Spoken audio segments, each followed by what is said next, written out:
Pascal Obispo, né le 8 janvier 1965 à Bergerac, en France, est l'un des chanteurs, auteurs-compositeurs et producteurs de musique les plus célèbres de France, apprécié pour des chansons telles que Plus que tout au monde, Lucie, Fan et L'envie d'aimer de la comédie musicale Les 10 commandements.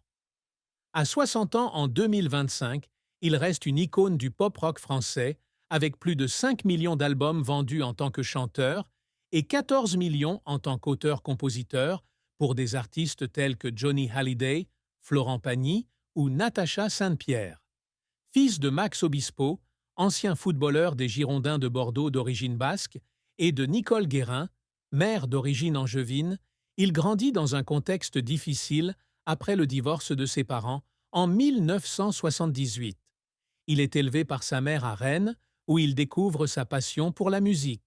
Il a été marié à Isabelle Funaro de 2000 à 2008, avec qui il a eu un fils, Sean Obispo, puis à Julie Hanson de 1915 à 1222.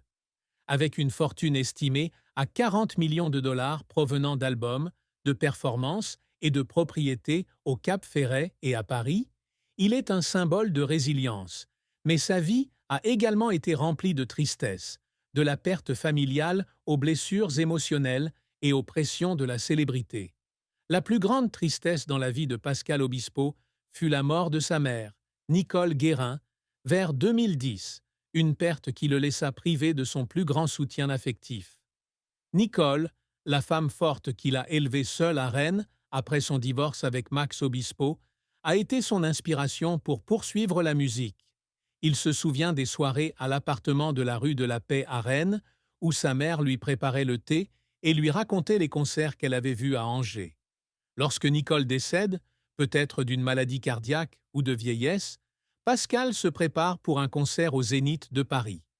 Il a reçu la nouvelle par un appel de son père et a eu l'impression que son monde s'écroulait.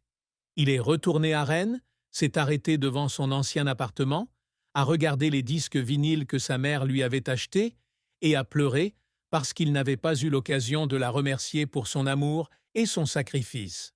« Ma mère m'a appris à aimer », a-t-il confié lors d'une interview au gala de 2011, la voix pleine d'émotion. Cette douleur s'est aggravée lorsqu'il a réalisé qu'il n'avait pas passé assez de temps avec sa mère en raison de son emploi du temps chargé. Malgré ses efforts pour composer et jouer, il pleure encore à chaque fois qu'il écoute Millésime, une chanson qu'il a écrite pour son fils Sean, mais qui rappelle aussi l'amour de sa mère, ressentant un vide qui ne peut être comblé. La carrière de Pascal Obispo est un voyage de plus de 3 décennies avec des succès retentissants et des échecs mémorables. Ayant grandi à Rennes, il étudie au lycée Émile Zola, où il découvre la musique à travers des groupes tels que The Cure et Marquis de Sade. En 1983, il fonde le groupe Words of Goethe avec des amis d'école et, après avoir terminé son service militaire en 1986, il joue de la basse pour les Evening Legends. En 1988, il forme le groupe Senso, qui donnera naissance à son premier album solo, Le long du fleuve, en 1990 via EMI. Mais l'album ne sera pas un succès, se vendant à seulement quelques milliers d'exemplaires. En 1991, il signe chez Epic et l'album Plus que tout au monde de 1992 devient une révélation, avec la chanson du même nom Et tu vas me manquer atteignant le top 50, se vendant à plus de 500 000 exemplaires.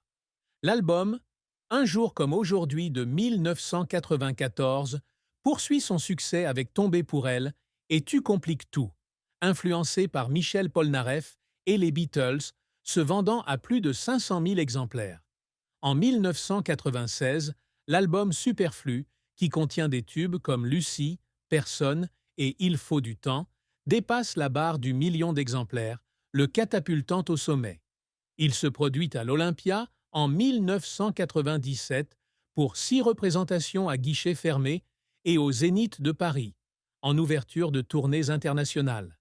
Il compose Savoir aimer pour Florent Pagny en 1997, qui se classe en tête des charts français, et écrit l'intégralité de l'album Ce que je sais pour Johnny Hallyday en 1998, qui contient le tube Allumer le feu. En 2000, il écrit et produit la comédie musicale Les 10 commandements, qui attire 1,8 million de spectateurs et se vend à 700 000 albums. L'envie d'aimer atteignant le million d'exemplaires. Il reçoit le NRJ Music Awards de l'artiste masculin de l'année en 2001. En 2002, il produit De l'amour le mieux pour Natacha Saint-Pierre, vendu à 750 000 exemplaires, et interprète le duo Tu trouveras. L'album Fan de 2003 et le Fan Tour Hommage à Paul Naref ont attiré des millions de téléspectateurs, lui permettant de remporter la Victoire de la musique 2004 pour la meilleure performance. Il s'essaie à d'autres projets, comme le rôle de Vitou dans Mauvaise foi nocturne de Fatal Bazooka en 2007 et l'album Welcome to the Magic World of Captain Samurai. Flower en 2009 sous un pseudonyme. L'album Millésime de 2013 célèbre ses 20 ans de carrière avec de nouvelles chansons comme Tu m'avais dit et Le Grand Amour de 2013 est certifié double platine. Son album Billet de femme, sorti en 2016 et inspiré de la poésie de Marceline Desbordes-Valmore, a été salué pour sa profondeur. Il rejoint The Voice France en 2023 en tant que mentor et organise en 2024 la tournée 60 Anzodome, saluée par le public.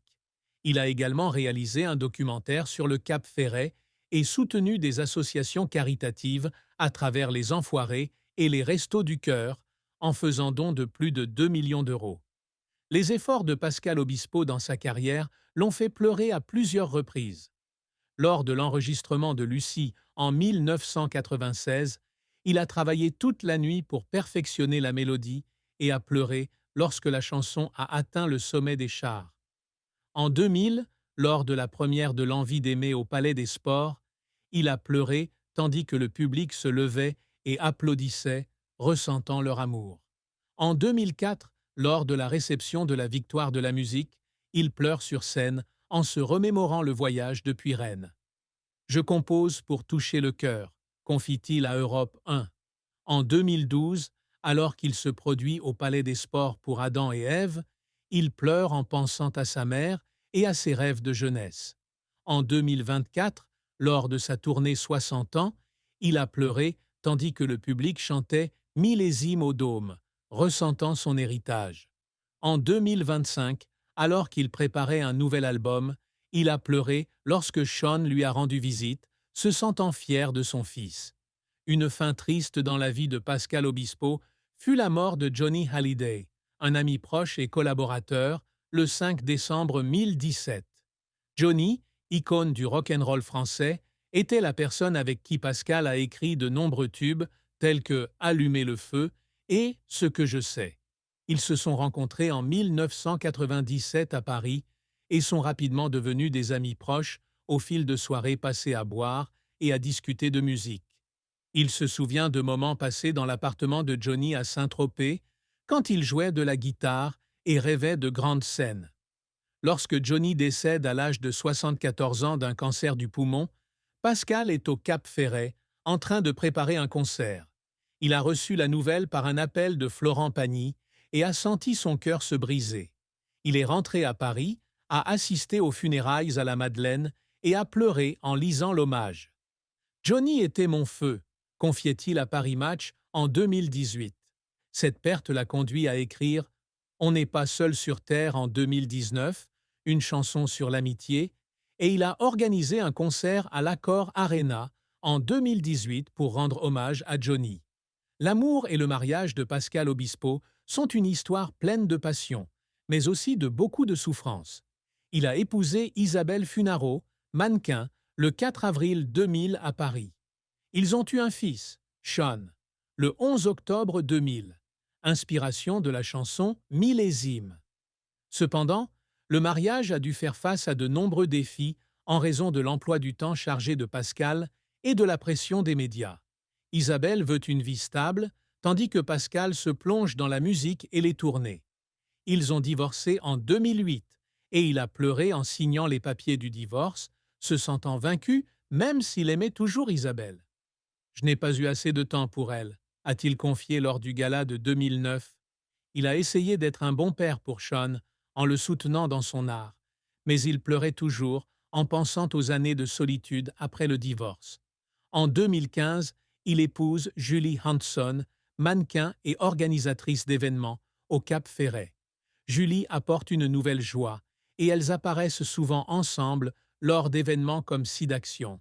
Cependant, le mariage a pris fin en 2022, probablement en raison de différences de style de vie, alors que Pascal poursuivait ses longues tournées. Il a eu les larmes aux yeux en répondant à Closer en 2023, admettant qu'il ne pouvait pas trouver un équilibre entre carrière et amour. Il a trouvé du réconfort auprès de Sean et d'amis comme David Halliday, organisant des voyages au Cap Ferret où il possédait une villa de 3 millions d'euros. Il était fier de voir Sean poursuivre son art, mais il pleurait toujours en pensant aux blessures émotionnelles et aux moments manqués avec ses femmes. Une autre fin triste dans la vie de Pascal Obispo fut la mort de son père, Max Obispo, vers 2015. Max, ancien footballeur et auteur du Sable d'Ararat, fut pour lui une source d'inspiration en matière de persévérance. Malgré son divorce avec la mère de Pascal en 1978, Max reste en contact, se rendant régulièrement à Rennes pour le voir se produire. Il se souvient des après-midi à Bergerac, où son père lui parlait des matchs des Girondins de Bordeaux et l'encourageait à rêver grand. Lorsque Max est décédé, probablement d'une maladie cardiaque, Pascal animait une émission caritative pour les Restos du Cœur à Bordeaux. Il a reçu la nouvelle par la